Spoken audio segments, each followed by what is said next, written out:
అమ్మా అహల్య పనిబాబు ఫారెన్ వెళ్తున్నాడు, కాస్త బట్టలు అవి సర్దు. మీ అత్తగారు మరి అమ్మాయి సారీ మాయ గారు, నాకు అవతల మహిళా సంక్షేమ కార్యక్రమం ఉంది. అర్థం లేకుండా మాట్లాడకు. అవతల ఫారెన్ వెళ్తున్నాడని చెప్తుంటే నాకు వీలు పడదని చెప్తుంటే. చూడమ్మాయి, రోజు రోజుకి నీ ప్రవర్తన ఏం బాగుండడం లేదు. నాకు మీ ప్రవర్తన బాగుండడం లేదు. నా క్యారెక్టర్ మీద డౌటా నీకు? అవును, బజార్లో సమానత్వం గురించి బాగా అవుతున్నారు, ఇంట్లోనేమో బానిసల్లా చూస్తున్నారు. ఏమిటే కూర్చో? ఇదిగో ఏమిటి అన్నావనుకో, ఏమిట్రా అంటాను. సమానత్వం ఏమినా ఇదంతా? నా కర్మరా, శుభకార్యం చేయరా కొడక అంటే నా గోటీలాగిదే పేచీ లేని శుభకార్యం అని నువ్వా కోరించావు. మీరేగా డబ్బు కోసం తెచ్చుకున్నారు. సార్ సార్, ఏమిట్రా? మీ చిన్నబ్బాయి గారిని పోలీసులు అరెస్ట్ చేసి తీసుకెళ్లారంట. ఎందుకని? ఎవరో అమ్మాయిని అల్లరి చేశాడంట. ఏమిటండి ఇదంతా? నా కర్మ.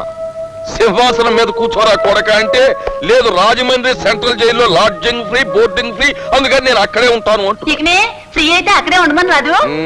కంట్రీ నేలే తెలివితేటలు గల నా ఇంట్లో మరీ కంత్రీశ్వరకు పుట్టుకొచ్చారు.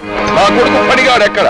ఓహో, నెత్తి మీద సింహం టోపీ పెట్టుకున్నట్టు లేదయ్యా, సింహం నెత్తి మీదే టోపీ పెట్టినట్టుంది. ఏమి వర్చస్సు, ఏమి టీవీ. భజనాపి ఎందుకు వచ్చారో చెప్పండి. మా అబ్బాయితో ఒకసారి మాట్లాడొచ్చా? తప్పకుండా. 527.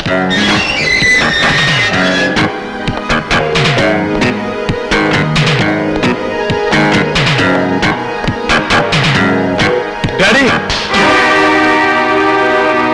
ఇన్స్పెక్టర్ గారు, ఈ దేశంలో ఏ కోర్టుకు వెళ్ళినా నా కొడుకు ఇంతకన్నా పెద్ద శిక్ష వేయరు. వాడిని వదిలిపెట్టేయండి. మీరు కొట్టింది చెంపదెబ్బే మేయర్ గారు, కానీ కోర్టు అతన్ని చావు దెబ్బ కొడుతుంది. నిజమే, కానీ నేను ఈ పట్టణానికి ప్రథమ పౌరుణ్ణి. నా కొడుకు చేసిన తప్పు ప్రథమ పేజీలో పడితే ప్రప్రథమంగా పోయేది నా పరువే. కనుక ప్రథమ తప్పుగా భావించి ఈసారికి వాడిని వదిలిపెట్టేయండి. ఒక ప్రథమ పౌరుడి కొడుకు నేరం చేయడమే ప్రథమ తప్పు. అతన్ని శిక్షించకుండా వదిలిపెడితే నేను ప్రప్రథమ తప్పు చేసిన వాడిని అవుతాను. ఇన్స్పెక్టర్, అరవకండి. ఇది కార్పొరేషన్ హాల్ కాదు, పోలీస్ స్టేషన్. తెలుసు, నువ్వు ఉద్యోగానికి కొత్త, కానీ నీతికి కొత్త కాదు. కానీ నేను అవినీతికి పాత కాపును, గుర్తుంచుకో. అయితే జైలుకి కొత్త నుండి చేస్తాను, మీ అబ్బాయితో పాటు.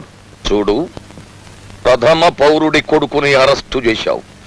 ప్రజలను రెచ్చగొట్టానంటే ప్రజలు నిజాలు మాత్రమే వింటారు. పొరపాటు. కన్యాకుమారి నుంచి కాశ్మీర్ వరకు ఈ దేశంలో ఉన్న ఏ రాజకీయ నాయకుడినైనా అడుగు, మీరు నిజం చెప్తారా అని. అబద్ధాల రాజ్య రోజులు పోయాయి శిశుపాలరావు గారు. సత్యమేవ జయితే అన్న సూక్తి ఇప్పుడు నడుస్తోంది. సరే, చూసుకుందాం. మీ సత్యమే గెలుస్తుందో నా సత్యం గెలుస్తుందో చూసుకుందాం. పక్క మీద సంకురాత్రి, మొగుడు పెళ్ళాలుగా మొదటి రాత్రి, పెదవులు అడిగిన రుచి రాత్రి, కౌగిలి అడిగిన కసి రాత్రి, కవ్విస్తున్నది చలి రాత్రి, కవ్విస్తున్నది చలి రాత్రి, సన్నజాజి పక్క మీద సంకురాత్రి.